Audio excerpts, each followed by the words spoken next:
Women have the power to transform this world. We can end crime and violence if we all agree to do one thing: share. Let's share our wisdom, share our time, share our talents, share our finances, but most of all, let's share our love. This is the Female Solution.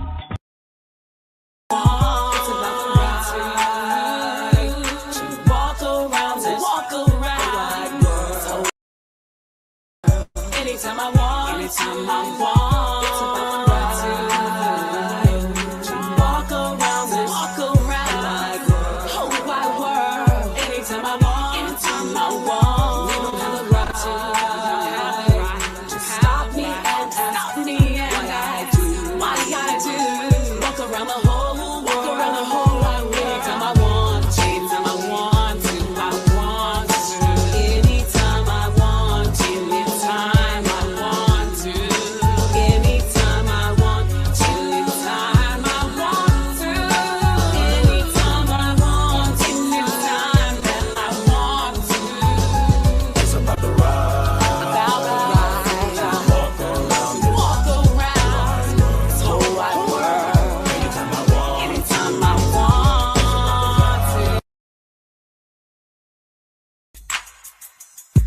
All about the right.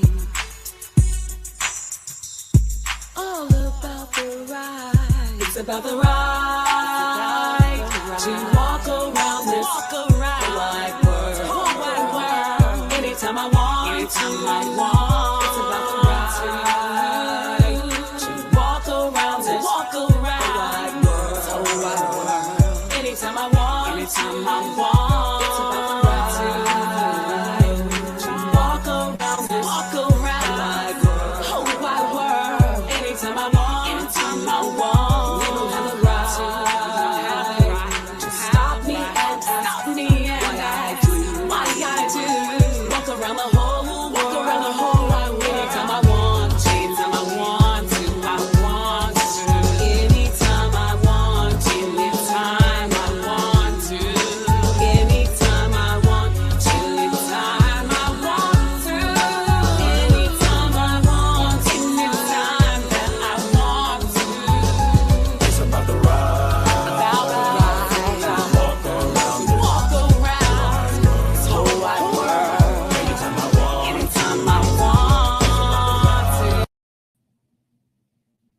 We are here. We are here. Good morning, everyone.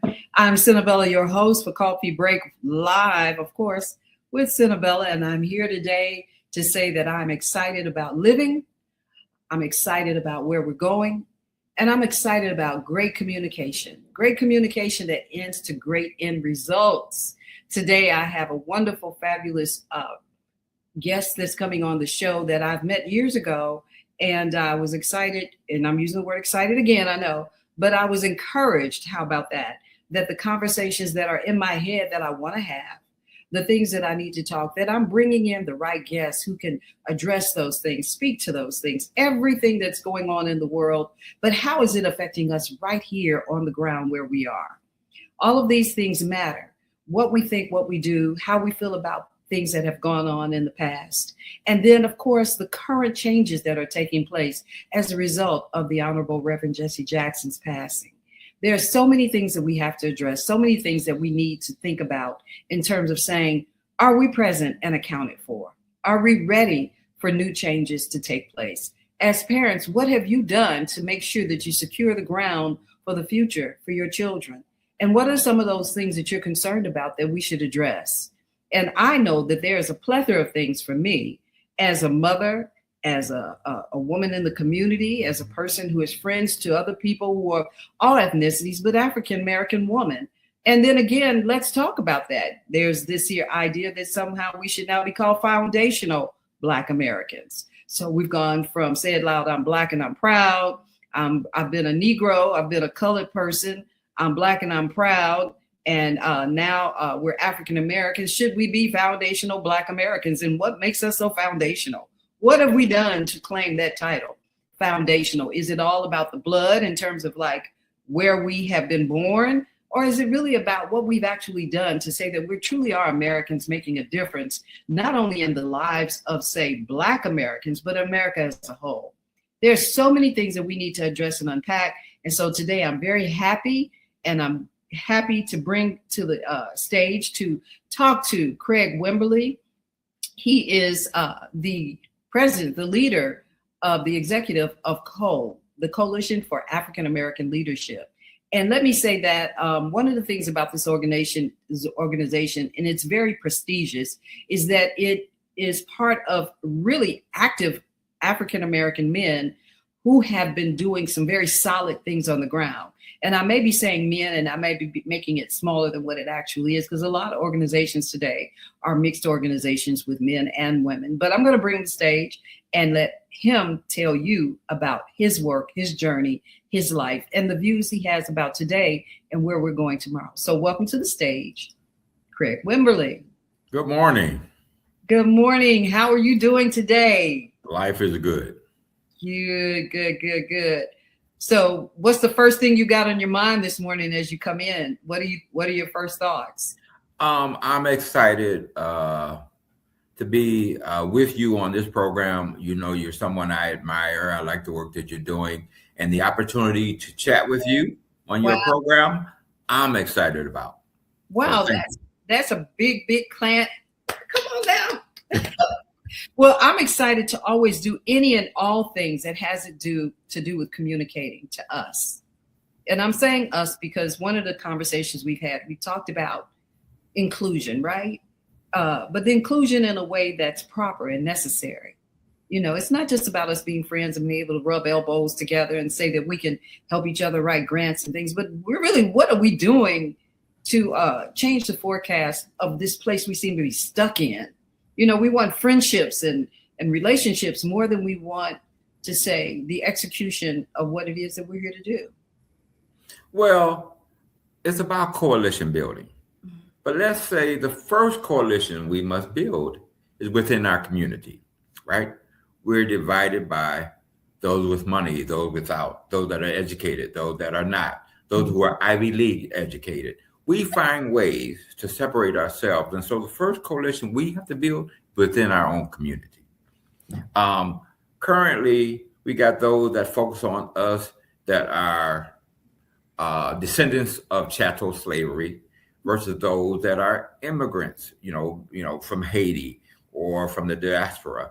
We really need to work together as a community on the issues that impact us. So let me just say the most important thing is for us to continue coalition building. Yes. And that's important. It seems like it's gotten very basic too, and what we have to go back to, maybe because we didn't do this right. You know, you have Haitians and Jamaicans and Africans, you know, coming into the community here in Chicago in the United States, and now they're speaking against African American people.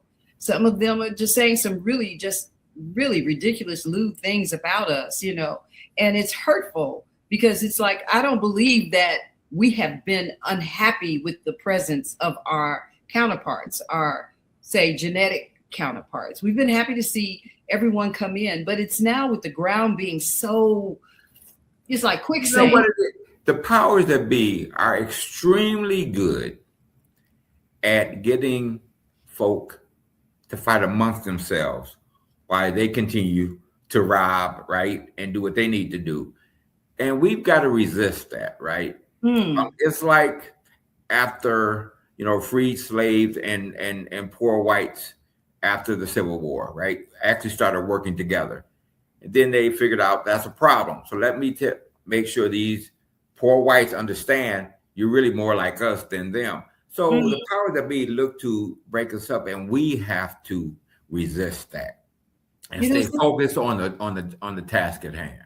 It's interesting that you said that because I hadn't even really thought back on that clearly as it's happening so readily every day. We had Nicki Minaj when she went up against all Black America when she joined Donald Trump on stage, and she said, "Oh, I just love you." She went from he's this and that to he's this. And a lot of people who have public space do that.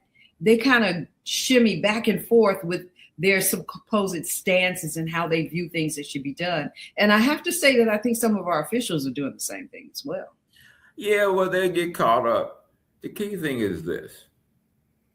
We know that's going to exist, right? Those that get lost. The key for us is to find those that understand it and work together with those individuals, right? So me working with you, right? Sure. And that's really what the Coalition of African American Leaders is about. And can I give you a little bit background on the organization? Please do. I mean, it's not just for me, it's for everyone. So we all need to know. All right. So again, I'm president of the Coalition of African American Leaders. COLE is what we call ourselves. It was formed in 2002, starting with the 13 historical African American men's clubs. So Chicago has a rich history of relatively successful brothers who could not get into the majority organization or did not wish to. So they formed their own club. So in Chicago, we have the Snakes and the Druids and the Chicago Assembly and the Frogs and the Original 40 Club. So these clubs are relatively successful Black men that form these clubs for fellowship, support, networking. Mm-hmm. Well, if you think about it, and this is how I frame the forming of COLE. If you have a great career, you make good money, nice home, 2 cars, send your kids to college, you say, oh, I'm successful. But if your community is hurting, then your measure of success is off. Oh, yes. And so what we said is we could not mess with the individual integrity of these clubs, but we would come together and form COLE as a means of focusing on the community. The clubs can be insular themselves, although they do community-based work. But COLE would be the means by which we take our collective resources, our knowledge, our experience, our dollars, and focus on the issues that impact the Black community. So that's what we're about, is improving the quality of life for Black folk expansively. And it starts with educating ourselves in the community, because we are not as informed a community as we need to be. And so COLE holds a monthly breakfast where we bring policymakers, those who execute policy, those who are expert in various fields that impact our community, and we have a dialogue. And the reason for the dialogue is to identify the actionable steps we can take to address an issue. And that's what we're about. Now, in that monthly breakfast, and I've been to it before. In fact, Robert Beck, Dr. Pass, he brought me in, and I was surprised to see the kind of people there that I would normally see on TV or hear about. Absolutely. Breakfast and coming together, and they were taking my information and saying, oh, Senabella, sure, we'll support you in this. And I'm like, wow. But how does the public access COLE for its use? How can people access COLE? Well, what we do is, we have our newsletter that goes out. Whoever our meetings are public, so they're open to our membership and the public, right? So so through word of mouth, people attend. We've got working committees, so people can join the committee, education committee, health and wellness, law and public safety, economic empowerment. And the key thing is for us to identify an issue and work together to resolve it. So I'm going to give you a specific example. Once we heard that CPS was attempting to shut down urban prep, and CPS said they were shutting them down for specific reasons. So I picked up the phone, called the heads of urban prep, Dennis Lacewell and Boyd, had them come in to a COLE breakfast and talk to us about the issues that you're having and why CPS wants to shut you down, and also tell us how well you're continuing to educate our boys and young men. We were confident in the position they had, that they were being unfairly shut down. And so we took to the streets, in a sense, to support them. Press conference, full-page ad in newspapers, both majority papers and minority papers, calling on the governor and the mayor to step in and stop this. Couple of our attorneys, Jim Montgomery, Victor Henderson, gave up their time to work with the legal counsel of Urban Prep, and we literally stopped them from shutting them down. The day before they were being shut down, the appellate court put a stay on it, all because of the work we were doing. That's amazing. But here's the thing, we did that because Urban Prep educates our young men successfully. Therefore, as an institution in our community, we can't step by. And yet I did not hear our elected officials stepping up or anyone else to save them. So we find an issue that impacts the community. And if we can do something about it, we attempt to. I remember when Philip Jackson was alive, God bless him. Yeah. He used to have a big graduation, party, if you will, for all young Black men who had graduated across the city, right? And bring them together. It was like 100 or 200 of them. And so how is that initiative continued? Do you all continue to bring them together, celebrate? And again, in the dissemination of information, I hear what you're saying. We put out a newsletter, but how does the public in general access COLE? Again, we've got our website, of course, right? So colechicago.com is our website. So you can access us via the website. Again, the monthly breakfast is a way to join us. And here's the thing that's interesting. And this is what I love about COLE. So I'll give us a few points. The goal is not just to educate ourselves in the community, but it's to build a network. Because here's the thing. I do believe that we will never all get in a big room and agree on a thing. Each of us, though, has spheres of influence. So if, Senabella, you and I are connected, and you have an issue you need support on, you pick up the phone and call me. Now I've got COLE behind me. So I think each of us in our spheres of influence, right, must be connected. And that's what we try to do. And so there's an organization called Hip Hop Detox, run by Enoch Mohammed.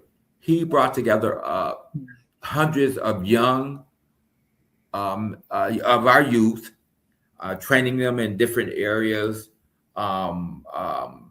teaching them various things, and we support his effort. So it's not a COLE initiative, but we recognize the good work that Hip Hop Detox is doing, so we're going to support them. And so a couple of my friends who own a drone technology company, I got them to participate in this annual event that Hip Hop Detox has. Again, finding ways to support each other. I agree with all that, Craig. I want to kind of interject here and say this. I hear different organizations, not like yours, but similar to yours, who are doing the same things, and they're all at a certain level. How do we reach down to those under that level? How do you build capacity for improvement, empowerment, and uplifting when you have people still on the ground suffering from homelessness, kids still being harmed and snatched in the streets? How does COLE and other organizations say, how can we add one more thing to our agenda and reach down and get the very bottom of this here situation? Well, one thing is we bother to care enough to come up with ways to do that. So it starts with caring. So it starts with understanding that I might be a successful brother, but I'm tied to the young guy on the street with his pants down. We got to think of ourselves as community and not the other. So it starts with a mindset, right? That we're all in this together. I will tell you, I was at Amico for 20 years, left there as an executive in information technology. There were brothers and sisters at Amico that thought they had arrived somewhere, that no longer were connected to the community. We have to understand that we are all in this fight together, right? Because whether it's someone poor, they stop driving while black, or me, it's always going to impact us. So it starts with caring. And then what you do is you determine and you find folks that are working on a problem and you find out ways to assist them. So again, Enoch Muhammad, Hip Hop Detox, 1,000 youth that I would never be able to connect with, right? Mm-hmm. But he's connecting with them. And so how can I support his effort? Mm-hmm. There are organizations that work with women suffering from domestic violence. So how can I be supportive of them? It might be that I can help pass legislation, right, that supports that. It's understanding that we're all in this together and finding ways to assist each other, right, and be supportive, because we all can't work across the board on everything. But what we can do is identify those that are working in a space and doing it successfully and support them. Sure. And I believe that every aspect of work needs to find a way to be present.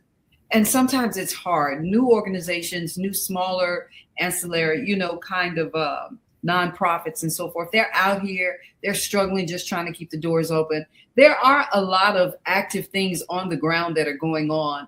And it just doesn't seem like everybody's under this umbrella.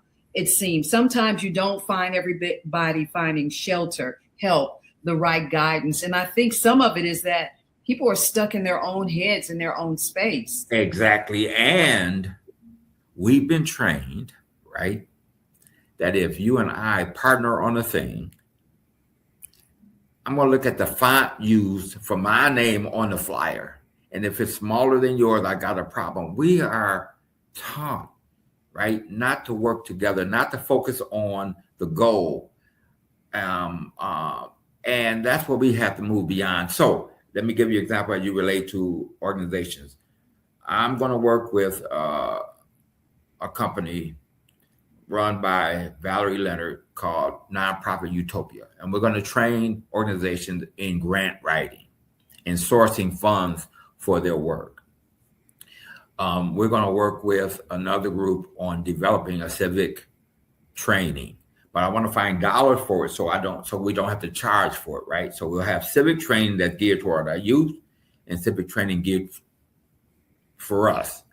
So just finding ways that you can do your part, right? And not knocking, here's the key thing, and not knocking what someone else does. I agree with that. It is a way of saying, you know what? We're going to be here, but let's make sure that we include these two other people on our agenda. These two smaller, like Lawrence spokes in a wheel. Lawrence Smith spokes in a wheel. And then JJ is saying, is there one place that we can check for the services that are needed? How do we find these organizations? And, there used to be a thing called the Black Book, the Yellow Pages. How do we make sure that everybody is aware of everyone, what's going on, and have it continually updated? Well, one of the things we have to do is demand that our elected officials do their jobs. Our elected officials, part of their responsibility should be making those connections. If I am the alderman of the 6th Ward, right, I should be sending out communication that says these are the organizations in the ward or citywide that you can take advantage of. We do not force our elected officials to serve us.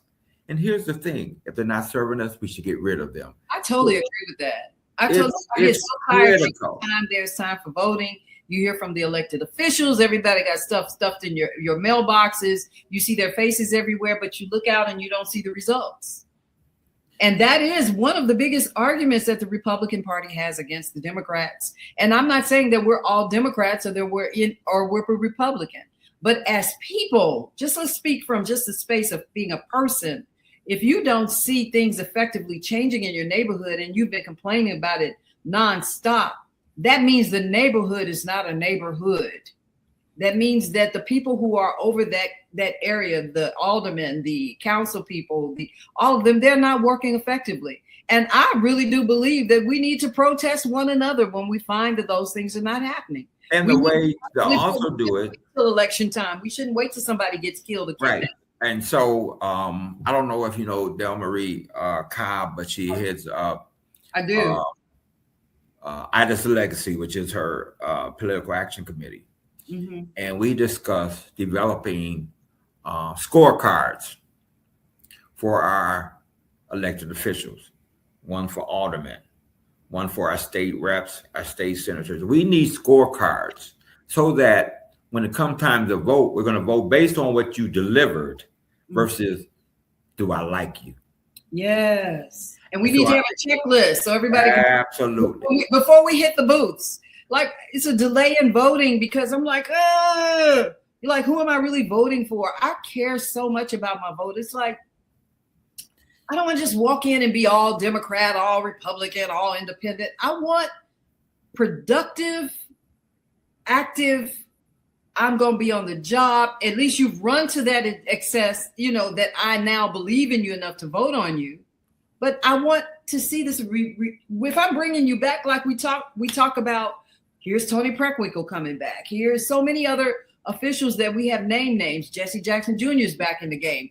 What makes that person who's running why do you qualify for my vote? What have you done in the past that makes me know that what you'll do in the present has some effect of goodness and viability for what our community really needs? I think I need to use my vote like it's the overarching thing that's going to change my community. And let me give you a couple of examples of what we've done, Cole, in that area. So about a decade, maybe 12 years ago, we initiated a judicial candidates meet and greet. And so now Cole is a premier event for meeting our judicial candidates because I wanted us to know our minority candidates, of course, but also all candidates. So annually, when it's time for our judicial candidates to run, right, I hold one breakfast devoted to judicial candidates. So they line up, they introduce themselves. Now, you can't ask many questions of a judicial candidate, right? But what you can understand is what their background is, what motivates them. We do that for electing new judges, and we do it for retention judges. The other thing we've done. Before you go on, all right, why can't we ask questions of judges the way we do others? Is it because of what they do? Yes, because of what they do. You do not want them to comment on something that might come before them. There was, I had a number of judges come join an organization meeting last night, and the head of the organization wanted their opinion on something the state's attorney is doing. And what they tried to impart to him and the members that they were in front of was they can't give voice to an opinion on what he was asking because that might come before them as a case, and they don't want to recuse themselves based on having had a comment on it. And so what you can do with judges, right? If they're attorneys, you look at their background, right? What type of cases have they worked on? What community work have they done? All right, so on and so forth. So there are ways that you can identify who you might want to vote for based on that background.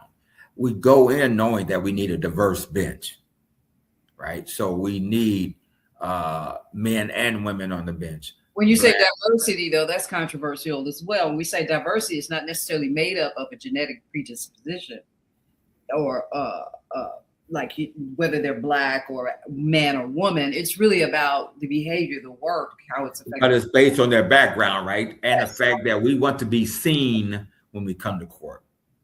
And so you're going to have a diverse court to be seen.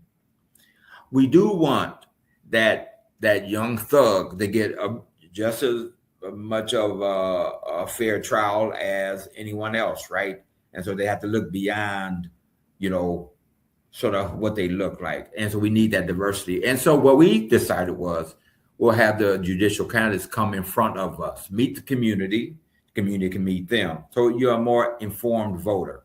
The other thing that we've done, we'll do this again. We'll have our first fully elected school board that we're going to vote for in November. So we started now in developing our candidates questionnaire for school board candidates, as well as a separate one for the president, because we're going to elect the president of the board this go round.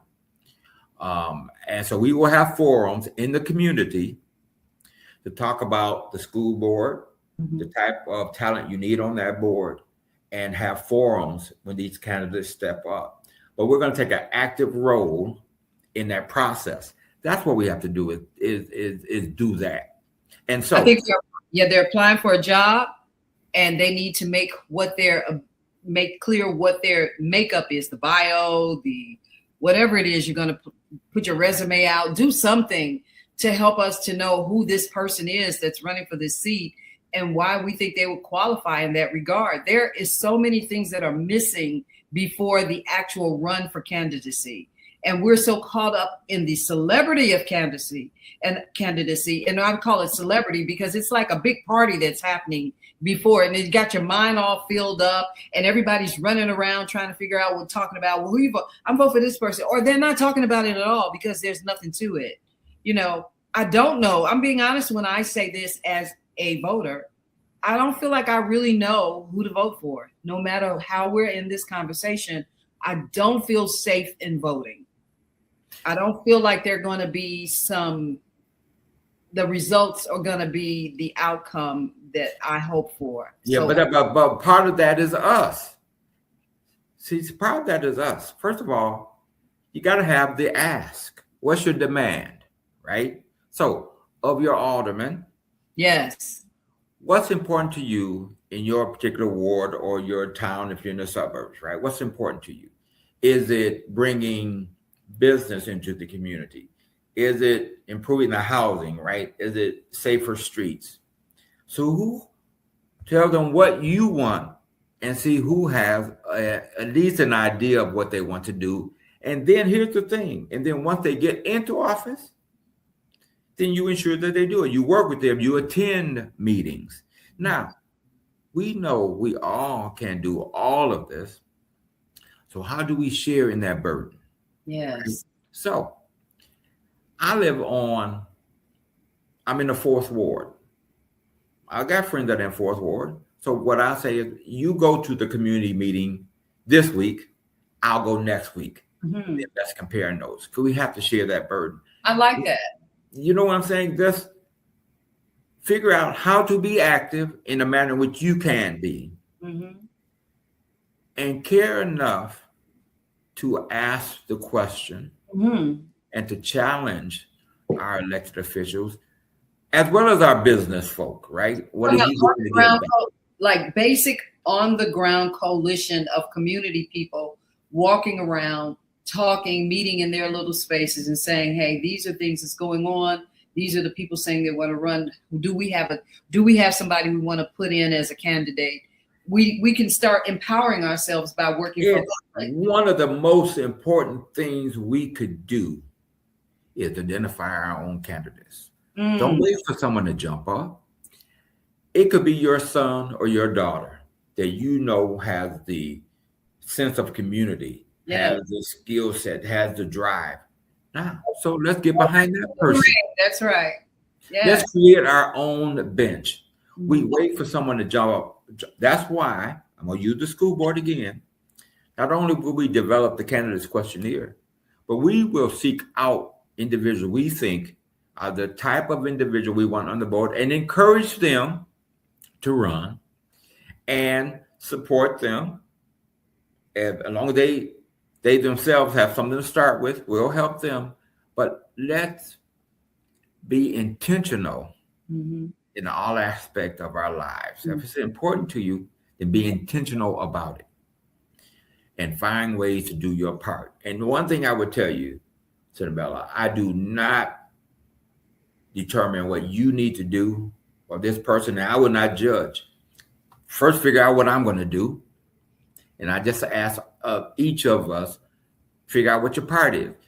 It might be supporting an organization with dollars because you don't have the time yourself. Or it could be mentoring a young person, on your block. There's various ways in which we can get back. I would tell you this.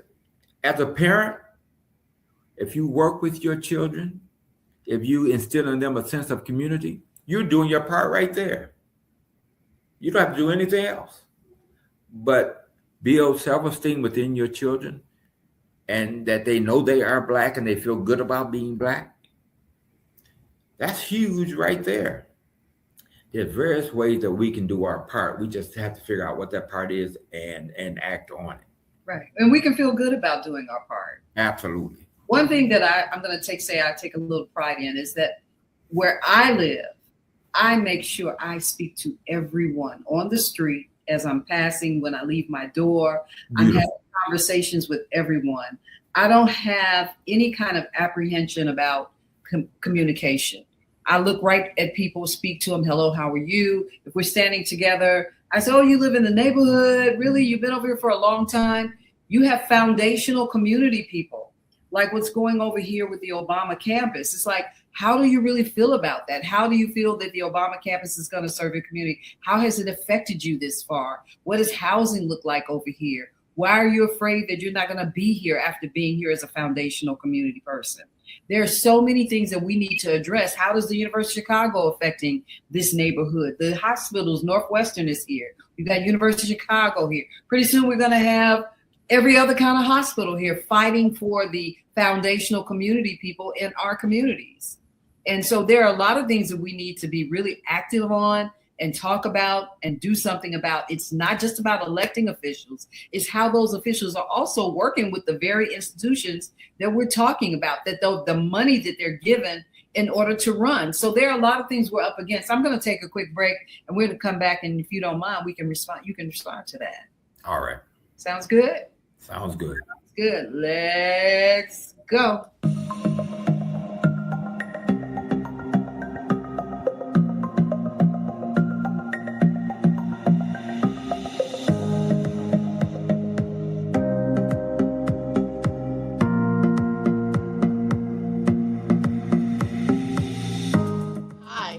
Barbara. I'm Cheryl. And I'm Naima. We're 3 Black moms.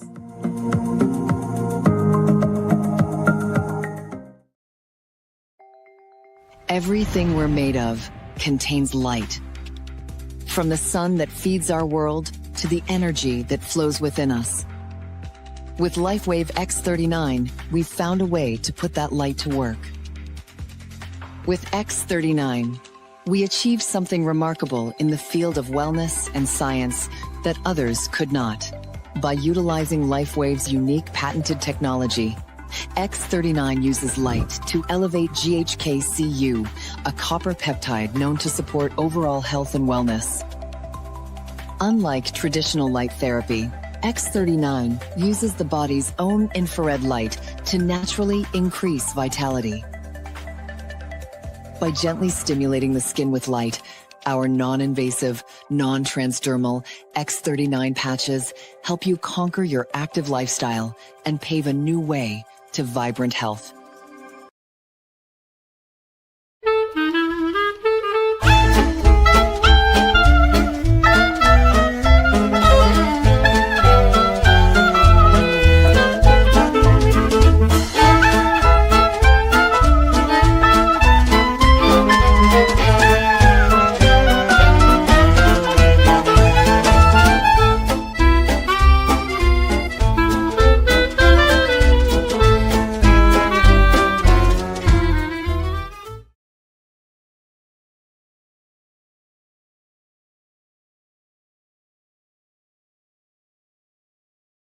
Coffee Breakers, if you're here with us still, and those who are new in the room, welcome. We're coming back with Craig Wimberly of Cole, and we're having a very vibrant conversation about voting, community, what are our personal rights? What are the things that we're doing to really activate and to be a part of what we hope to be change in our communities? And there was a question that I asked you before we left. Are you ready to respond to that?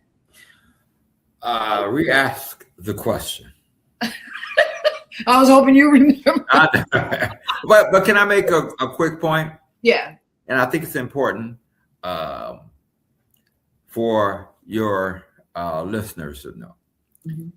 All right. So Cole was founded by 13 of Chicago's historic African-American men's clubs. All right. Mm-hmm. But we know to make things happen, you need Black women. So we literally changed our bylaws so that we could add at-large members, because I knew a bunch of brothers weren't going to get it done by ourselves, and we needed Black women. Probably would have been more successful a long time ago if y'all Hey, had. just trust me on this one, okay? That's why I'm giving that to you. So we opened up. You get a church. You get a church. We opened up our membership, so we got a number of women involved with us also. But that was critical for us building the network necessary to get the work done. And as you ladies know, you roll up your sleeves and you get the job done. Yeah. And so when I look at our co-chairs, I've got Susan Wills, who heads up jobs and training. I've got Dr. Kim Dulaney, who works with Principal Gerald Morrow, heading up our education committee. I've got Heather Wills and Sharon Franklin, who together co-chair our community and voter engagement committee. So I'm just giving props. Well, to the I love ladies that. listening. I'm going to say this and go back to somewhere where we were earlier in the conversation about on the ground people. I think that when you're doing this, you have to say, but who are some of the thought leaders in the community that Absolutely.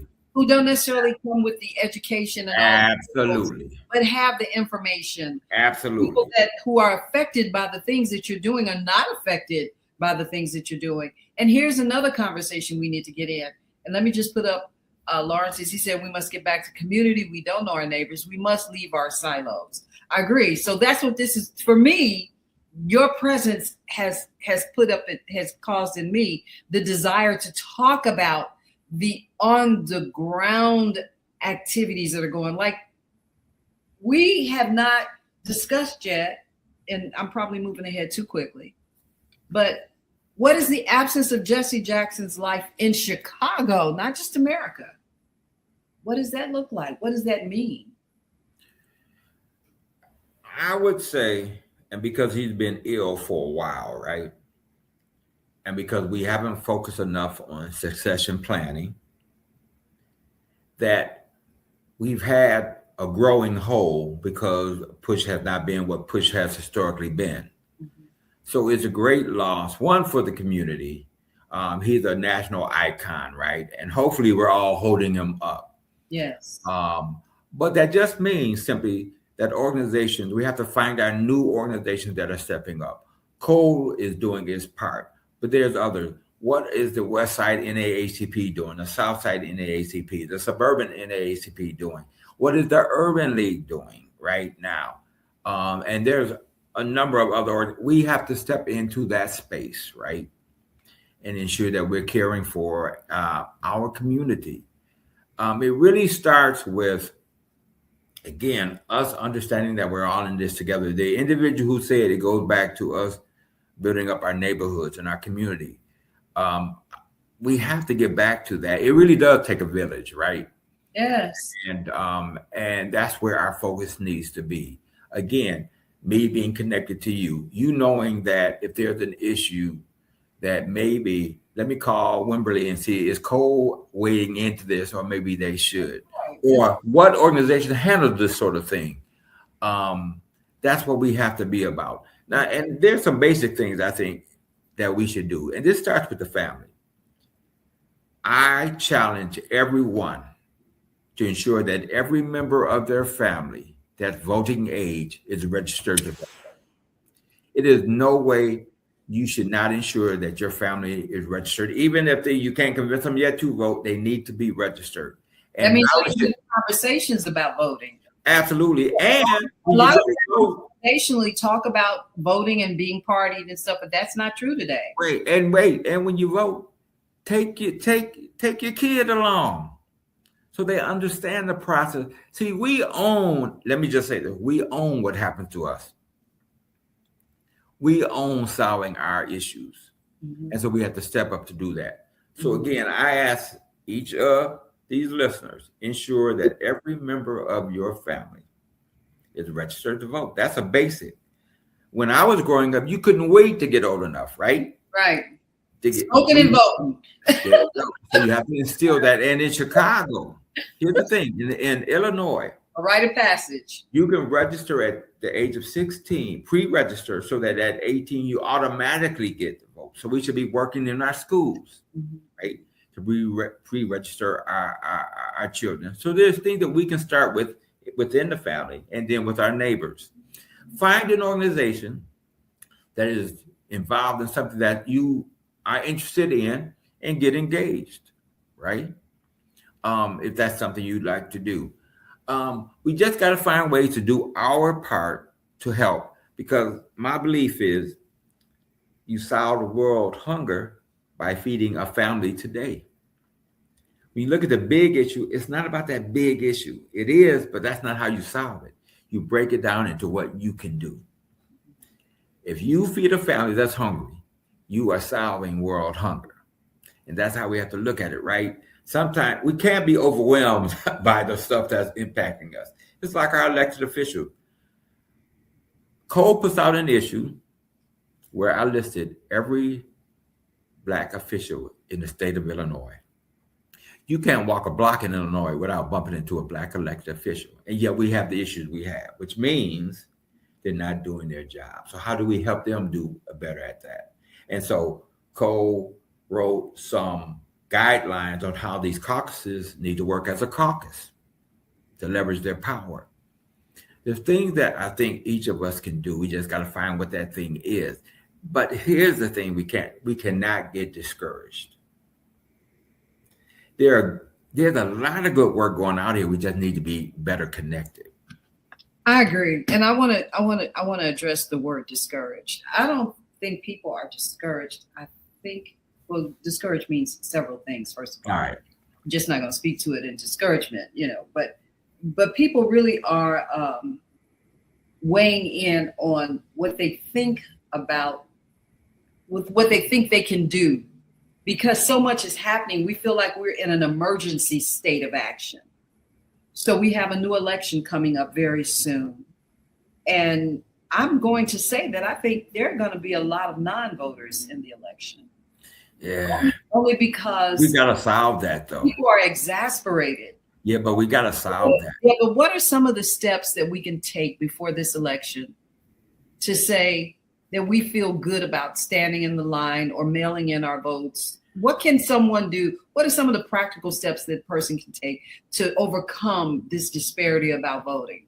Well, first of all, here's the thing you got to understand.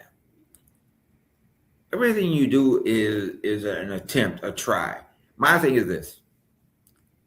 If I fell in love and the young lady says, I don't want you anymore, I'm hurt by that, but I'm not going to give up on love. I'll find the next individual. So we have to understand that when you vote, right, you're voting on the person that you think can best deliver for you. But you know that's not a guarantee. So if that person doesn't work out, then let's work to get that person out and get the next person in. In other words, it's an ongoing thing. Life is ongoing. Mm-hmm. You don't stop a thing. Mm-hmm. I'm just amazed when people say, I no longer vote. Why? Because it hasn't worked for me. Well, it's self-defeating, right? Right. If you don't vote, you can't get out the people who aren't delivering to get someone in that can deliver. So we just have to, I think, encourage each other, right?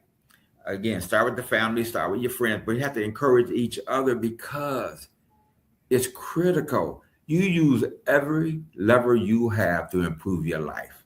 The political lever is a critical one. Why? Because those are the ones that determine where investments are made, the services that are provided. That's a lever you cannot give up, right? Mm-hmm. And education is a lever, so you try to get educated. But I'm just saying you use every lever you have to improve your life and the life of your community. And the political lever is a critical one. We move mountains when we vote. Harold Washington is in there because we came together and said, we believe and we will make that happen. As well as Obama.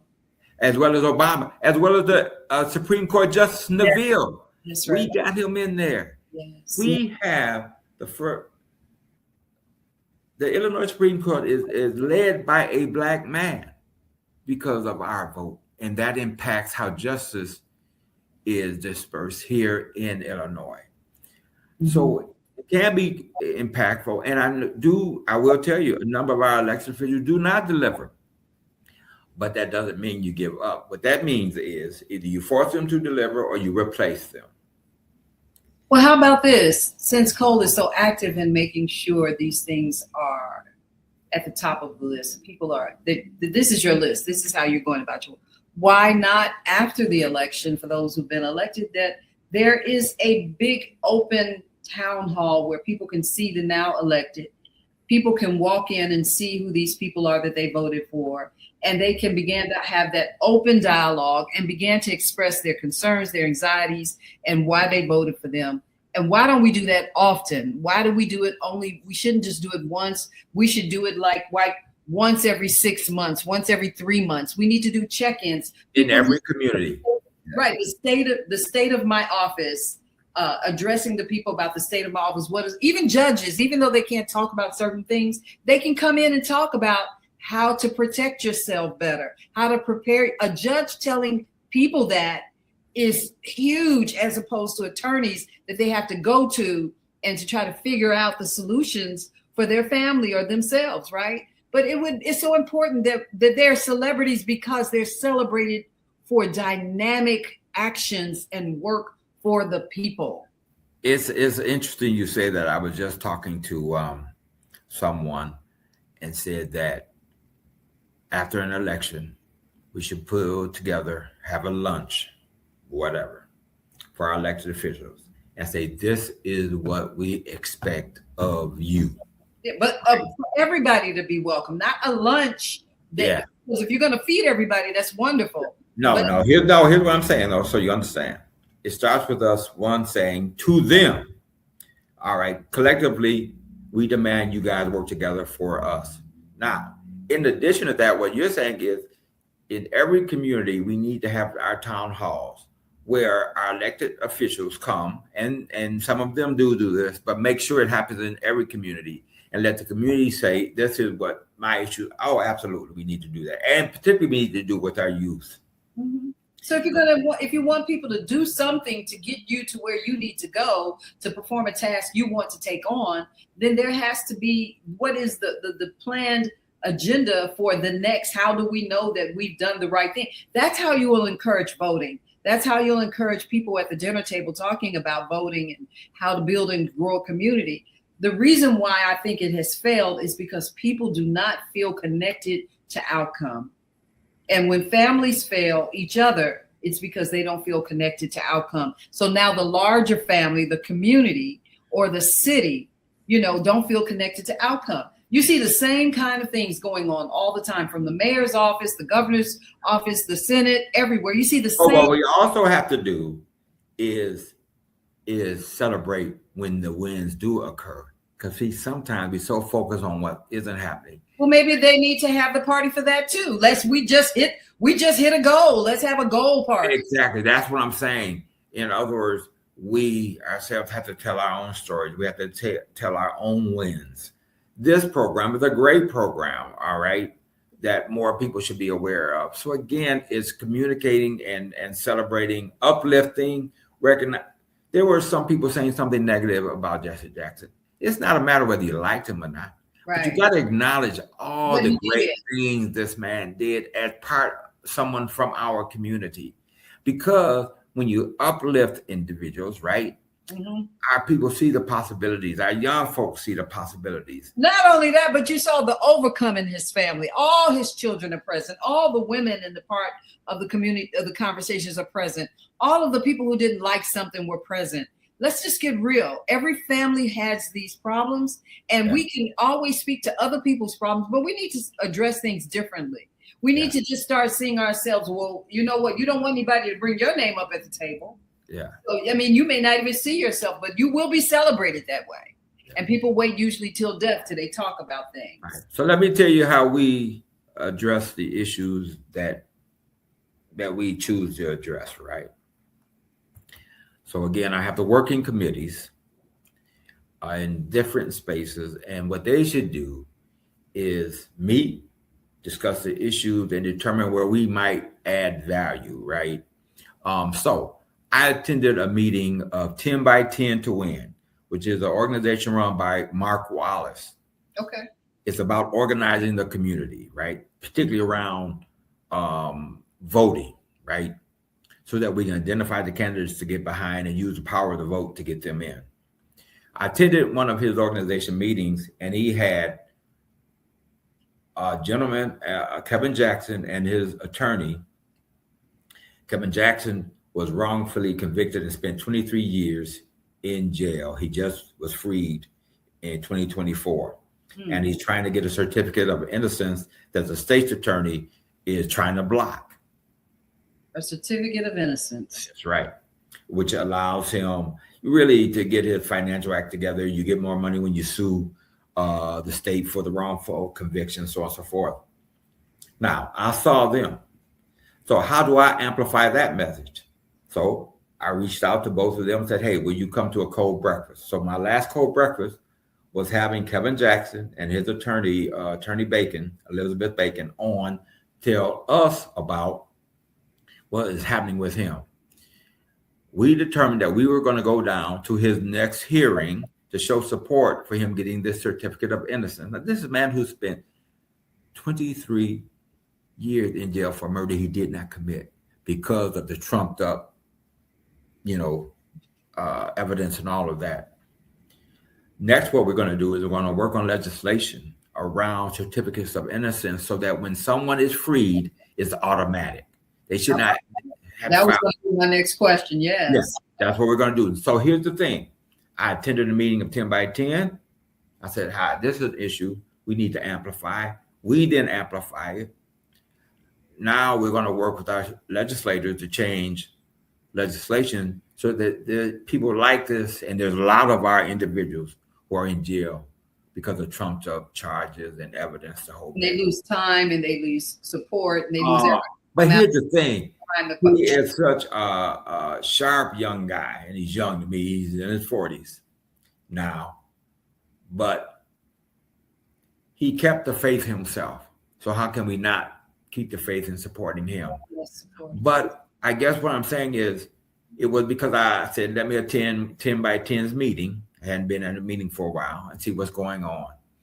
And so we partner with them on issues. So what I try to do is find other organizations and individuals doing a thing and try to work with them to build our capacity to do more. So again, it's just finding where you can add value, right? And trying to find that means of doing it and then doing your part. And I think if each of us does that, I think we'll get there.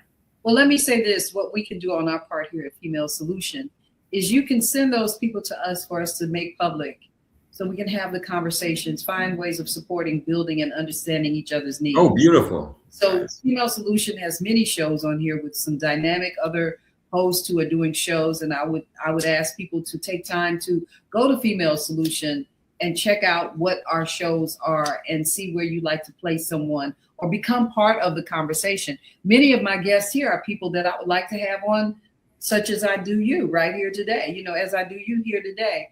I think it's important that we hear all the voices, that we understand all of the things in principle that are affecting our lives. Where are the places that we're stuck at?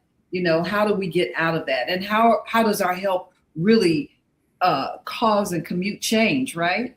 We have to be a part of solution-driven conversation, solution-driven living, right?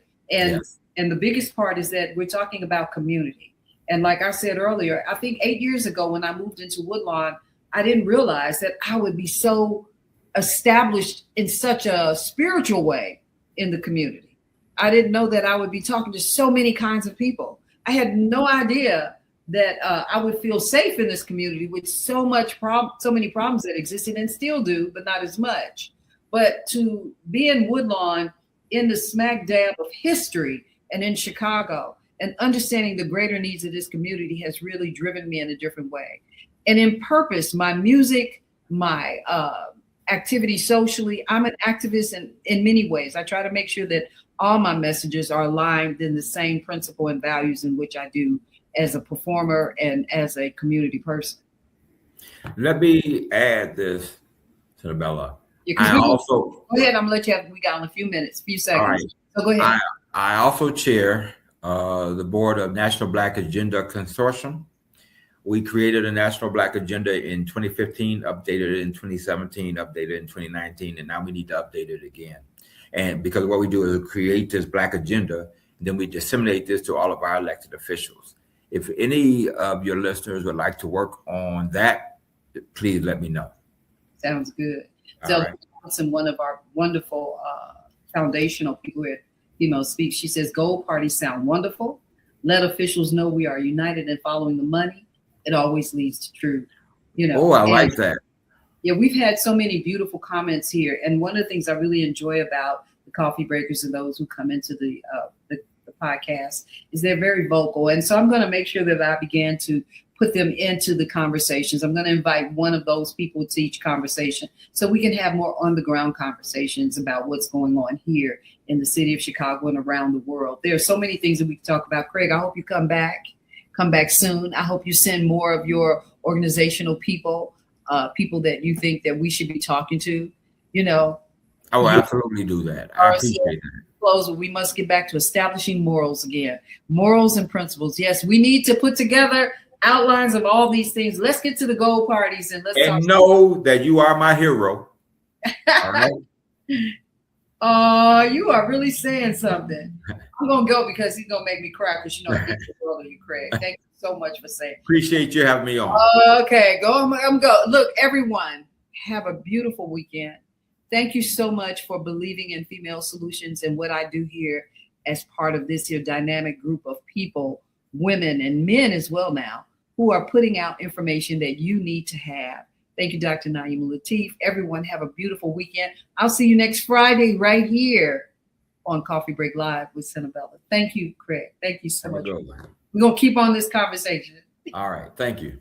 Take care.